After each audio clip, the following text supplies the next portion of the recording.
ఆశించిన ఫలితాల దారిలో ఉన్నాం మేము. ఆ, ఇప్పుడు 10 వరకు వచ్చింది.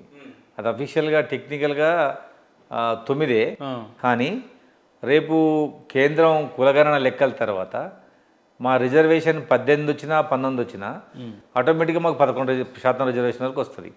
మా రిజర్వేషన్ ఎప్పుడు పెరిగినా, కేంద్రంలో కులగణన ఎప్పుడు జరిగినా మా రిజర్వేషన్ పెరుగుకుంటూ పోతున్నాం. కేంద్రంలో కుల గణన అని మాట్లాడుతున్నా, అంటే రాష్ట్రంలో జరగొద్దంటారా? ఆల్రెడీ ఆ రాష్ట్రంలో అయిపోయింది కదా. కేంద్రం అంటే కేంద్ర లెక్కల ప్రకారం రాష్ట్రంలో రిజర్వేషన్ చేర్పులు మార్పులు ఉంటాయి. అందుకోసం కేంద్రం లెక్కలు చేయాలి. అంటే రవాణా ఎక్కడ ఉంటే ఉద్యమాలు అక్కడ ఉంటూనే ఉంటాయా? నిరంతరం ప్రక్రియ అనేది. అంటే ఇప్పుడు ఉద్యమాలని కాదు, రాజకీయ పార్టీ నాయకుడికి ఎనీ టైం పని ఉంటుంది. మీరు ఉదాహరణ చూడండి, Delhi CM Kejriwal lieutenant governor మీద, ప్రధానమంత్రి మీద ఢిల్లీలో ధర్నా చేసి బాబ్లీ ప్రాజెక్టుకు వ్యతిరేకంగా చంద్రబాబు నాయుడు మహారాష్ట్రలో, హైదరాబాద్లో ధర్నాలు చేసిండు. కేసీఆర్ ఢిల్లీకి పోయి వరి రైతులతో ధర్నా చేసిండు. మరి వాళ్ళు ఆ స్థాయిలో ఉండి కూడా మూవ్మెంట్ చేస్తుండంటే పొలిటికల్ లీడర్కి ధర్నాలు రాస్తారు అనేది నిత్యనూతనం. చేయాల్సిందే. మన డిమాండ్ పరిష్కారం కావాలన్నా, మన డిమాండ్ ప్రజలకు తెలవాలన్నా మనం పని చేయకపోతే కుదరదు. రాజకీయ నాయకులు అంటే ఎప్పుడు ఉద్యమాలు చేయాలని అంటారు అంతే. కానీ కాంగ్రెస్ పార్టీ అధికారానికి వచ్చిన తర్వాత రవాణా కొంత డీలా పడ్డాడు, చరిత్రలో వారి పేరు కొంత కనుమరుగు అవుతున్నది, ఆ పరిస్థితులు ఉన్నాయని కొంతవరకు మీ సన్నిహిత వర్గాలు మాట్లాడుతున్నారు. ఎంతవరకు వస్తుంది? పొన్నం ప్రభాకర్ గారిని మనం చూసినాం కదా, లాస్ట్ 2 టైం ఎలక్షన్స్లో ఓడిపోయిండు. ఈసారి ఎమ్మెల్యే అయిండు, మంత్రి అయిండు. కాంగ్రెస్ పార్టీ అట్లా అవకాశాలు ఇస్తుంది, రాజకీయం మనని అట్లా అవకాశాలు ఇస్తుంది. ఎవరు ఎప్పుడు ఏమవుతారో ఎవరు చెప్పలేము, ఎప్పుడు ఎవరు దిక్కిని దిగుతారో చెప్పలేము. ఎట్లా ఈ సంవత్సర కాలంగా ప్రజల్లో వెళ్తా ఉన్నారు, ఊర్లలో కాన్స్టెన్సీలో తిరుగుతున్నారు. సో గతం బీఆర్ఎస్ లో ఉంటేనే బాగుండనే సన్నివేశం ఎప్పుడన్నా అనిపించిందా? రకమైన పరిస్థితులు అసలే లేదు. ఎందుకంటే ఛాన్స్ లేదట్రా? లేదు. ఎందుకంటే బీఆర్ఎస్ పార్టీ రాజకీయంగా నన్ను అంతం చేసింది. సో ఒక తెలంగాణ ఉద్యమకారుడిని కేసీఆర్ చంపేసి ఒక సమైక్యవాదిని తీసుకొచ్చి పార్టీలో పెట్టుకున్నాడు. పోనీ ఆయన గెలిచిందంటే ఆయన ఓడిపోయాడు. నాకన్నా రాజకీయంగా నన్ను చంపేసింది అనే మాట ఎందుకు మాట్లాడాల్సి వచ్చింది అంటే ఆ పార్టీలో పొలిటికల్గా అతను నన్ను పొలిటికల్ మర్డర్ చేసిండు. సో నేను అందుకోసమే అవకాశాలు వచ్చినప్పుడు కూడా మీరు దాన్ని సద్వినియోగం చేసుకోలేదు కదా, దానికి ఎవరేం చేస్తారని? అవకాశాలు వచ్చినప్పుడు మరి కవిత ఓడిపోయింది కదా, ఆమెకు అవకాశం ఆమె సద్వినియోగం చేసుకోలేదా? ఆమె ఓడిపోయింది కదా, ఆమెకు ఎందుకు అవకాశం ఇచ్చినావు? మరి వాళ్ళ బిడ్డ కాబట్టి. అంటే అదే రవణకి ఎందుకు ఇవ్వలేదు, కవితకి? అవును, నేను ఆయన కొడుకుని కాదు కాబట్టి, ఓకే, వాళ్ళ కులం కాదు కాబట్టి నాకు ఇవ్వలేదు. వాళ్ళ బిడ్డని ఇప్పుడు ఆయన కేసీఆర్ని పెద్ద గొప్ప లీడర్గా మనం చూడాల్సిన అవసరం లేదు. ఎందుకంటే ఆయన ఎంతసేపటికి అల్లుడు, బిడ్డ, కొడుకు, ఇంకో కొడుకు వాళ్ళ కోసమే తప్ప తెలంగాణ సమాజం కోసం కాదు కదా. కేసీఆర్ చేసిన తెలంగాణ సమాజం కోసం కాదు. ఏది మరి నేను పిడమడితే లేనేలేడు అందులో. ఓకే, విఠల్ ఎడిపోయింది, మరి శంకరమ్మ ఏది, కానిస్టేబుల్ కృష్ణయ్య ఫ్యామిలీ ఎడిపోయింది, తెలంగాణ అమరవీరులు ఎడిపోయింది, ఉద్యమకారులు ఎడిపోయిండు.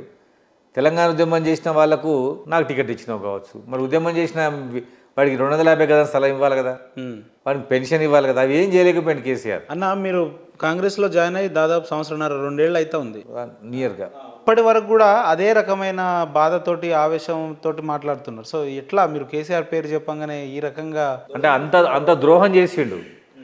ఒక ఉద్యమకారుడు మార్గదర్శకుడుగా ఉండాలిగా, ఆదర్శవంతంగా ఉండాలి. ఆదర్శవనీయ నాయకుడు కాదు ఆయన. స్వతంత్ర పోరాటం గాంధీజీ నాయకత్వంలో జరిగింది కదా. మహాత్మా గాంధీ రాజకీయాలకు రాలేదు, మహాత్మా గాంధీ పదవులు తీసుకోలేదు. ఆ రోజు ఆయన ప్రధానమంత్రి కావాలంటే ప్రధానమంత్రి, రాష్ట్రపతి కావాలంటే రాష్ట్రపతి. కానీ గాంధీ మహాత్ముడు ఏమీ తీసుకోలేదు. కేసీఆర్ పుట్టిందే పదవి కోసం. సో ఆయన మార్గదర్శకుడు ఎట్లయితారు మనకు? అటువంటి వాళ్ళు నమ్మడం మన దురదృష్టకరం.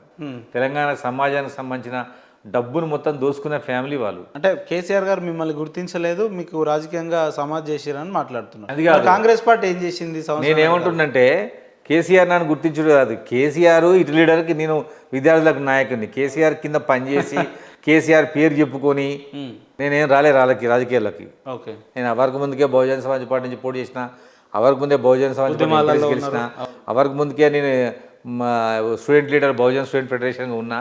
కేసీఆర్ పేరు చెప్పుకొని నేను రాలే, తెలంగాణ పేరు చెప్పుకొని కేసీఆర్ బతికిండు. సరే, ఆ పార్టీలో సముచిత స్థానం రాలేదు, గుర్తింపు రాలేదు అనేది మీ నా వాదన. మరి కాంగ్రెస్ పార్టీలో సంవత్సరం అయింది కదా మీరు జాయిన్ అయ్యి, అధికారంలోకి వచ్చి కూడా 1.5 దాటింది కదా, మరి మీ ఏ మాత్రం గుర్తింపు ఉంది పార్టీలో? నా టైం వస్తుంది ఇక, నెక్స్ట్ వచ్చేది నాకు టైమే ఖచ్చితంగా. రానున్న సమయం పడు, మేబీ 1-2 months. మీరు పార్టీలో వెళ్ళిన తర్వాత మీ అనుచర వర్గాలే, మీ శ్రేయోభిలాషులే, అరే పిడమర్తి రవణ అంతో ఇంతో బీఆర్ఎస్లోనో స్వేచ్ఛగా ఉండేది, మాట్లాడేది, 2-3 సార్లు ఎమ్మెల్యే టికెట్ వచ్చింది, కార్పొరేషన్ వచ్చింది, బాగున్నారు. కానీ ఆయనతో కాంగ్రెస్ పార్టీలో ఆయనతో గుర్తింపు కూడా లేకుండా పోయింది అని మాట్లాడుతున్నారు. వాళ్ళకి ఆన్సర్ ఎప్పుడు ఉంటుంది? అతి త్వరలో ఉంటుంది, 2-3 నెలల్లో ఉంటుంది వాళ్ళకి. ఉంటుందా, లేదంటే ఇట్లనే కాలం గడుపుకునే పరిస్థితులు ఏమైనా ఉంటాయి? లేదు లేదు, అంటే మీరు జాయిన్ అయినప్పుడు పార్టీ ఏమైనా హామీ ఇచ్చిందన్నా, లేదంటే మీరు? నాకు హామీ ఇచ్చింది, ఎన్నికల్లో టికెట్ ఇస్తామని చెప్పిండ్రు. టికెట్ రానప్పుడు చైర్మన్ కూడా ఇస్తామని చెప్పిండ్రు. టైం పడుతుంది, మన టైం రావాలి కదా. మీరు ఎవరైతే గాడ్ ఫాదర్గా నమ్మిన వ్యక్తులే ఈరోజు మిమ్మల్ని పట్టించుకోవట్లేరు, లేదంటే మీతో కలివిడిగా ఉండలేరు అనేది ఒక వాదన వింటా లేదు. నన్ను అవుతున్నారు. లేదు అదేం లేదు. మా గాడ్ ఫాదర్ పొంగులేటి శ్రీనివాసరెడ్డి గారు. ఎట్లుందన్న మీ ఇద్దరికి సత్సంబంధాలు ఎట్లున్నాయి? ఇప్పుడు వారు మంత్రి అయ్యారు కదా, ఎట్లుంది? ఆయన అన్నాని తమ్ముడు. ఒకసారి మళ్ళీ అన్నదమ్ములేనా? 100%. అన్నదమ్ములేనా? అంటే మీకు సత్సంబంధాలు మీ దగ్గర ఎక్కడ చెడింది లేదు, అంత రెగ్యులర్ గా టచ్ లో ఉంటారా? ప్రతిరోజు ఆన్ రికార్డ్ మాట్లాడుతున్నారన్న? లేదు, ప్రతిరోజు ఆన్ రికార్డ్ మాట్లాడు. ఎస్. సరే, ఒక్కసారి సీనన్నకు ఒక్కసారి ఫోన్ చేయగలుగుతారా? మీకు ఏ రకంగా రెస్పాండ్ అవుతాడో చూద్దాం. ఎందుకంటే అరే బీఆర్ఎస్ కాంగ్రెస్లోకి వెళ్ళిన తర్వాత అయితే అన్న ప్రస్తుతానికి ప్రాధాన్యత తగ్గిందని చాలా మంది మాట్లాడుతున్నారు. లేదు, అన్న ప్రస్తుతానికి ఇండియాలో లేడు, అమెరికాలో ఉన్నాడు. సరే, ట్రై చేయండి, ఒకసారి మనం ఫోన్ కొట్టి చూద్దాం. ట్రై చేయండి, పాసిబుల్ అయితే చూద్దాం.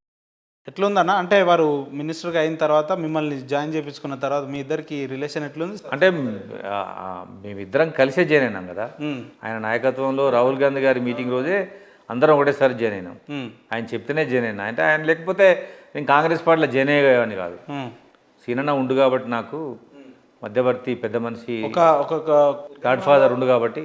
ఉద్యమాల్లో ఉవ్వెత్తున ఎగిసిన పిడమర్తి రవణ ఈరోజు ఒక పదవి రావాలంటే, లేదంటే తన రాజకీయ మనుగడ ఉండాలంటే ఒక గాడ్ ఫాదర్ని ఎంచుకొని, ఒక నియోజకవర్గాన్ని ఎంచుకొని రాజకీయం చేయాల్సిన పరిస్థితి వచ్చింది. అదే గతంలో బీఆర్ఎస్ హయాంలో రాష్ట్రం అంతటా మీరు పరిచయస్తులు, రాష్ట్రంలో కార్పొరేషన్ చైర్మన్గా చేసారు. సో ఈ నేపథ్యం మీకు ఎట్లా అనిపిస్తుంది? జర ఇబ్బందికరంగా ఉందా? అది రాష్ట్ర పార్టీ. అక్కడ పార్టీ అధ్యక్షుడు సీఎం నాకు తెలుసు, కానీ ఇక్కడ పార్టీ అధ్యక్షులు ఖర్గే, ఆయన మనకు పరిచయం ఉండదు. సోనియా గాంధీ, రాహుల్ గాంధీ, రేవంత్ రెడ్డి గారు పరిచయం ఉంటాడు. ఇక్కడ పదవులు రావాలన్నా, ఇక్కడ టికెట్ రావాలన్నా ఏఐసిసి డిసైడ్ చేస్తుంది. సో ఏఐసిసిని మనం ఇన్ఫ్లుయెన్స్ చేయలేకపోయినాం. సో నాలాంటి వాడిని ఏఐసిసి గుర్తించలేకపోయింది. అంటే నేను ఉన్నానని ఒక వ్యక్తి, తెలంగాణ ఉద్యమకారుడు అని వాళ్ళకు కరెక్ట్గా ఎవరు చెప్పలేనట్టుంది. సీనన్న నా కోసం చాలా ట్రై చేస్తుండు, నాకు టికెట్ రాలేదు. చైర్మన్గా బాధ్యత తీసుకున్నాడు. చూద్దాం, అవకాశం అయితే ఉందా సీనన్న మీద? 100% నమ్మకం ఉన్నది. ఇబ్బంది పడుతున్నారా అన్న? కాంగ్రెస్ పార్టీ నాయకుడిని ఊర్లలో తిరగడానికి ఇబ్బంది పడుతున్నారు చాలా మంది. నన్ను అంటే చాలా యాక్టివ్గా పనిచేస్తూ ఉంటాయి. ఇప్పుడు వర్గీకరణ మీద తిరిగినప్పుడు అక్కడ ఉన్నటువంటి కాంగ్రెస్ పార్టీ లోకల్ నాయకత్వం అంతా నన్ను లోకల్ రిసీవ్ చేసుకుంటారు. నేను ఏ కార్యక్రమానికి పోయినా వాళ్ళే చూసుకుంటారు అంతా. అంటే ఇచ్చిన హామీలు ఏది నెరవేర్చకుండా ప్రజల్లో తిరుగుతున్నాం అనే ఇబ్బందికరమైన పరిస్థితులు, వాతావరణం ఏం లేదా? ఏం లేదు. అది అంటే ముందుగా నేను తిరిగినప్పుడు అప్పుడు మహిళలకు ఉచిత బస్సు ప్రయాణం ఒకటి సక్సెస్ఫుల్గా నడిచింది కదా, ఆ టైంలో నేను తిరిగిన. మళ్ళీ ఇప్పుడు ఈ కేటగిరీ కాగానే మళ్ళీ ఈ నెలలో మార్చి 15 కానీ 20 కానీ కృతజ్ఞత యాత్ర పెడుతున్న సీఎంకు కాంగ్రెస్ పార్టీకి. అప్పుడు చూద్దాం ఏమంటారు.